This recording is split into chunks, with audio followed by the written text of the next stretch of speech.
जब भी हम स्टॉक मार्केट में एंट्री लेते हैं तो हम एक वर्ड जरूर सुनते हैं, इंडेक्स फंड। और ये एक ऐसा फंड है जिससे हम ये भी पता लगा सकते हैं कि स्टॉक मार्केट ऊपर गया या फिर नीचे। इंडेक्स फंड में दो ही तरीके होते हैं इन्वेस्ट करने के, या तो आप म्यूचुअल फंड के थ्रू कर सकते हो या तो आप ETF के थ्रू कर सकते हो। अब म्यूचुअल फंड के बारे में तो हम सभी जानते हैं। आज इस वीडियो में हम बात करने वाले हैं कि कैसे आप ETF के थ्रू इंडेक्स फंड में इन्वेस्ट कर सकते हो, वो भी बहुत ही लोअर कॉस्ट के साथ। आगे बढ़ने से पहले अगर आप हमारे चैनल पे न्यू हो तो चैनल को सब्सक्राइब करना, बेल आइकन को प्रेस करना, इस वीडियो को सभी के साथ शेयर करना बिल्कुल भी मत भूलना। और हाँ, अगर अभी तक आपने इन्वेस्टमेंट स्टार्ट नहीं की है या फिर आप इन्वेस्टमेंट स्टार्ट करना चाहते हो तो आपको एक डीमैट अकाउंट की जरूरत जरूर पड़ेगी। डीमैट अकाउंट के लिए लिंक आपको हमारे डिस्क्रिप्शन बॉक्स और पिन कमेंट में मिल जाएगा। आप जाकर चेकआउट कर सकते हो और फ्री में डीमैट अकाउंट ओपन करा सकते हो और आज से ही इन्वेस्टमेंट स्टार्ट कर सकते हो। अब जल्दी से आगे बढ़ते हैं और ETF के बारे में जानते हैं। ETF होता है एक्सचेंज ट्रेडेड फंड। जैसे आप म्यूचुअल फंड के बारे में तो जानते हो कि mutual fund asset management companies handle करती हैं, लेकिन ETF को कोई भी कंपनी हैंडल नहीं करती है। इसको आप डायरेक्टली बाय और सेल कर सकते हो through stock exchange. Stock exchange क्या होता है? जैसे कि NSE और BSE इंडिया के दो स्टॉक एक्सचेंज है, नेशनल स्टॉक एक्सचेंज और बॉम्बे स्टॉक एक्सचेंज। इसकी टॉप कंपनीज को मिला के बनता है इंडेक्स फंड। NSE की टॉप 50 कंपनीज है निफ्टी 50, और अगर मैं बात करूं बॉम्बे स्टॉक एक्सचेंज की टॉप 30 कंपनीज की तो वो है सेंसेक्स 30। ये होते हैं इंडेक्स फंड और इसी में ही हम इन्वेस्ट करते हैं। ETF और म्यूचुअल फंड में एक छोटा सा डिफरेंस होता है। जब आप ETF में इन्वेस्ट करते हो तो आपको नेट एसेट वैल्यू के हिसाब से इन्वेस्टमेंट नहीं मिलता। अगर आप म्यूचुअल फंड में इन्वेस्ट कर रहे हो तो हर दिन उसकी एक NAV होती है और उसी के अकॉर्डिंग आपका इन्वेस्टमेंट होता है। वहीं अगर मैं ETF की बात करूं तो इसमें आपको शेयर प्राइस की तरह, यानी कि जैसे अगर शेयर मार्केट में प्राइस अप डाउन होता है उसी तरीके से ETF में भी आपको अप डाउन देखने को मिलता है। ये समझ लिया हमने कि ETF कैसे होता है और आप कैसे ETF बाय और सेल कर सकते हो, कहां से। आप समझते हैं कि इसके एडवांटेजेस क्या होते हैं। सबसे पहले एडवांटेज तो यही होता है कि ये काफी ज्यादा लोअर कॉस्ट पे होता है। जैसे कि आपको पता होगा कि म्यूचुअल फंड्स में आपको काफी ज्यादा फीस देनी पड़ती है और अगर आपने एक्टिव म्यूचुअल फंड चूज किया हुआ है तो वहां तो आपकी काफी ज्यादा एक्सपेंस रेशियो लग जाता है। वहीं ETF में आपका जो प्राइस होता है, जो आपकी कॉस्ट होती है, वो ना के बराबर होती है, तो आप यहां से काफी ज्यादा अमाउंट सेव कर सकते हो। डाइवर्सिफिकेशन का बेनिफिट आपको इसमें मिलता ही है। अगर आपको कोई एक स्टॉक पसंद है, उस स्टॉक में आपको ये बिलीव नहीं हो पाएगा कि इसका अमाउंट जीरो ना जाए, क्योंकि किसी भी स्टॉक का अमाउंट जीरो जा सकता है। ETF का अमाउंट जीरो नहीं जा सकता क्योंकि आप यहां पर मल्टीपल कंपनीज में इन्वेस्ट करते हो और साथ में उन कंपनीज में इन्वेस्ट करते हो जो ऑलरेडी मार्केट में काफी अच्छा काम कर रही हैं, टॉप कंपनीज हैं। इंडेक्स फंड में अगर हम इन्वेस्ट करते हैं तो हर 6 महीने में इंडेक्स फंड में कंपनीज की ना मार्केट कैप को चेक किया जाता है। जिस भी कंपनी का मार्केट कैप कम होता है उस कंपनी को आउट कर दिया जाता है और दूसरी कंपनी को इन कर दिया जाता है। तो यहाँ पर आपके अमाउंट के ना जीरो होने के चांसेस काफी ज्यादा कम होते हैं। वही अगर मैं पर्टिकुलर स्टॉक की बात करूं, आप वहां पर इन्वेस्ट कर रहे हो, आज आपने 100 रुपए का शेयर खरीदा, हो सकता है वो कल को जीरो हो सकता है, 10 भी रह जाता है, लेकिन यहाँ पर हो सकता है थोड़ा सा डाउन आए क्योंकि फ्लक्चुएशंस आते हैं मार्केट में। यहाँ पर हो सकता है थोड़ा सा डाउन आए लेकिन जीरो होने के चांसेस यहाँ पर काफी ज्यादा कम होते हैं। डाइवर्सिफिकेशन मैंने आपको बता दिया कि आप मल्टीपल कंपनीज में यहाँ पर इन्वेस्ट करते हो। अब आपको ये लगेगा कि यार सिर्फ एसेट मैनेजमेंट कंपनीज थोड़ा होती हैं, फंड मैनेजर्स भी तो होते हैं जो हमारे फंड को मैनेज करें। यहाँ पर आपको ये बेनिफिट मिलता है कि प्रोफेशनल मैनेजमेंट ही होता है। अगर कोई फंड क्रिएट कर रहा है तो उसे प्रोफेशनल्स ही मैनेज करते हैं, तो आपको उसके लिए भी वरी होने की जरूरत नहीं है। अब इंडिया के अगर मैं बिगेस्ट ETF की बात करूं तो वो है निफ्टी 20। 20 का मतलब है बेंचमार्क एक्सचेंज ट्रेडेड फंड। ये क्या होता है? बेंचमार्क क्या होता है? जब भी कोई फंड में इन्वेस्टमेंट किया जाता है, फॉर एग्जांपल आपको एक एग्जांपल से समझा देती हूँ, काफी ज्यादा इजी हो जाएगा।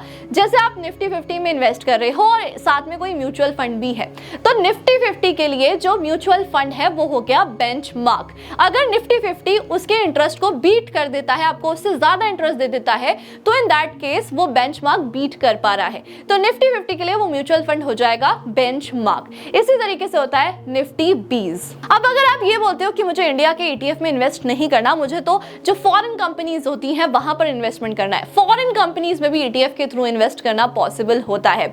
जैसे कि मैंने आपको बताया कि जैसे इंडिया के इंडेक्स फंड हैं, जैसे निफ्टी 50 हो गया, सेंसेक्स हो गया, उसी तरीके से वहां के भी इंडेक्स फंड होते हैं। यूएस का मैं आपको एक एग्जांपल दे देती हूँ, नेस्डेक, वहां का इंडेक्स फंड है नेस्डेक। वहीं अगर मैं ETF की बात करूं तो वो है S&P 500। यूएस के ETFs में भी इन्वेस्ट करने के काफी सारे बेनिफिट होते हैं। सबसे बड़ा बेनिफिट तो ये होता है डॉलर एप्रिसिएशन आपको मिलता है। आपने ये चीज तो देखी होगी कि किस तरीके से डॉलर का अमाउंट, डॉलर की करेंसी तेजी से भाग रही है। तो इसी तरीके से अगर डॉलर का अमाउंट इंक्रीज होता है, उसकी वैल्यू इंक्रीज होती है, तो आपको उसका बेनिफिट बिल्कुल मिलता है। ये एक ऐसा पॉइंट है जो मुझे बहुत अच्छा लगता है कि अगर आप फॉरेन कंपनीज में इन्वेस्ट कर रहे हो तो डॉलर एप्रिसिएशन आपको जरूर मिलता है, स्पेशली अगर आप यूएस में इन्वेस्ट कर रहे हो। तो हमने ये समझ लिया ईटीएफ क्या होता है, कैसे काम करता है, इसके क्या एडवांटेजेस हैं, मेन चीज कैसे आप इसमें इन्वेस्ट कर सकते हो, क्या एक ऐसी स्ट्रैटेजी है जिससे आप ईटीएफ में इन्वेस्ट कर सकते हो। आपको कुछ नहीं करना, सिर्फ दिन का 1 मिनट देना है और आप ईटीएफ में इन्वेस्ट कर सकते हो। एसआईपी के बारे में तो हम सब जानते हैं कि हमें मंथ का एक डेट डिसाइड करना होता है और पर्टिकुलर अमाउंट हमारे अकाउंट से डिडक्ट होता रहता है और एक म्यूचुअल फंड में इन्वेस्ट होता रहता है। अब मैं ये कहती हूँ कि आपको एसआईपी नहीं करनी, आपको वो अमाउंट अपने पास रखना है, मैन्युअली इन्वेस्ट करना है, क्योंकि यहाँ पर आप डायरेक्टली किसी के थ्रू इन्वेस्ट नहीं कर सकते, आपको मैन्युअली इन्वेस्ट करना पड़ेगा। फॉर एग्जाम्पल आपने डिसाइड किया हुआ है कि मुझे महीने के 2000 रुपए इन्वेस्ट करने हैं, तो keep it with your self, आपको कहीं से भी डिडक्शन कराने की जरूरत नहीं है।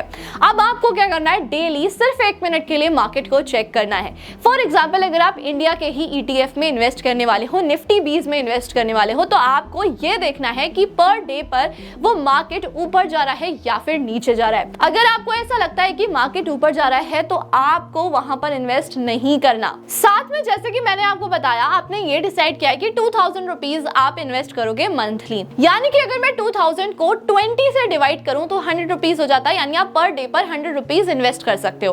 अब आपको ये दिख रहा है कि आज के दिन पर निफ्टी 20 ऊपर जा रहा है, तो आपको वो 100 रुपीज इन्वेस्ट नहीं करने हैं। बट आप सेकंड डे और थर्ड डे ये देखते हो कि मार्केट नीचे गिर रहा है, तो आप फर्स्ट डे और सेकंड डे का अमाउंट मिला के, यानी कि 200 रुपीज हो गए, तो आपको वो 200 रुपीज सेकंड डे पर इन्वेस्ट करने हैं जब मार्केट गिरा।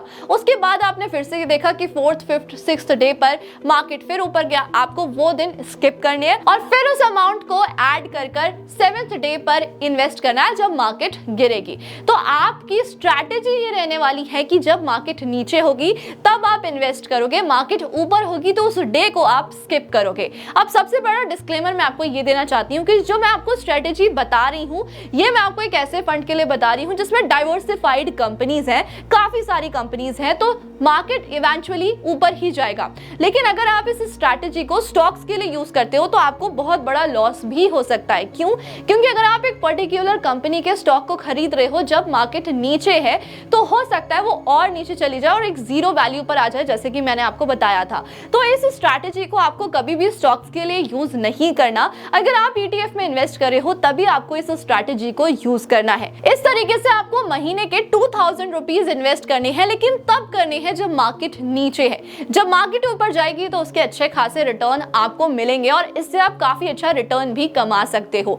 अगर आपको ऐसा लगता है कि मैं टाइम नहीं दे सकता, मुझे बिल्कुल भी इंटरेस्ट नहीं है, तो आप म्यूचुअल फंड में मूव कर सकते हो। लेकिन मैं तो ये मानूंगी कि ईटीएफ एक काफी अच्छा ऑप्शन होता है इन्वेस्ट करने के लिए। अब बेस्ट ऑप्शन तो मैंने बोल दिया, लेकिन हाँ, मैं आपको ये भी बताना चाहूंगी कि जब तक आप सीख नहीं जाते इन्वेस्टमेंट करना या फिर ट्रेड करना, तब तक आपको स्टार्ट नहीं करना चाहिए। आपको अगर बिल्कुल भी इंफॉर्मेशन नहीं है, थोड़ी बहुत इंफॉर्मेशन होनी चाहिए कि आप कहाँ इन्वेस्ट कर रहे हो, कैसे मार्केट चेक कर रहे हो, सारी चीजें आपको पता होनी चाहिए, उसके बाद ही आपको इन्वेस्ट करना है। मैं आपको एक सजेशन दे सकती हूँ, फिर से बोलूंगी कि अगर अभी तक आपने इन्वेस्टमेंट स्टार्ट नहीं किया तो आपको आज से इन्वेस्टमेंट स्टार्ट करनी चाहिए, क्योंकि काफी ज्यादा इंपॉर्टेंट होती है फ्यूचर के लिए भी।